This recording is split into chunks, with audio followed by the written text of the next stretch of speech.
C'est un retour que les fans inconditionnels de Michel Drucker attendent avec beaucoup d'impatience.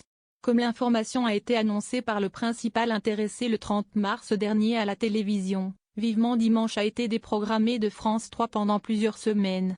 On va s'absenter pendant quelques dimanches car si est-il l'époque des grands classiques de vélo, Paris, Roubaix, Liège-Bastogne-Liège, a précisé ce fondu de cyclisme, qui recevait ce jour-là la chanteuse Sheila, qui lui a demandé s'il comptait participer à ces courses.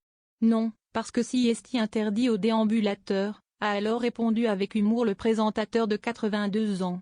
Une attente qui va donc prendre fin ce dimanche 11 mai pour les téléspectateurs, ravis de retrouver un homme qu'ils ont pris l'habitude de voir à la télévision française depuis près de 60 ans maintenant.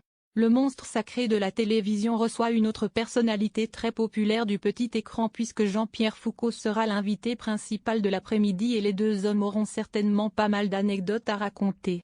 C'est d'ailleurs ce qu'a fait auprès de Libération le 25 avril dernier le mari de Dany Saval, qui a accepté de parler de sa vie de famille, lui qui est né du côté de Vire, dans le Calvados. J'ai besoin qu'on m'aime parce que, pendant l'adolescence, j'étais considéré comme le vilain petit canard, coincé entre mes deux frères brillants, explique Michel Drucker à propos de Jean, devenu énarque et Jacques, médecin-chercheur. Michel Drucker veut mourir à la télé après le générique de fin. Une interview au cours de laquelle celui qui a dit tout des incartades commises au sein de son couple avec Dany Saval par le passé, évoque également son père, Abraham Drucker. Décédé le 9 décembre 1983 à l'âge de 80 ans alors qu'il exerçait encore son métier, parti 6 jours après son dernier accouchement, comme le précisent nos confrères. La passion ne fatigue pas.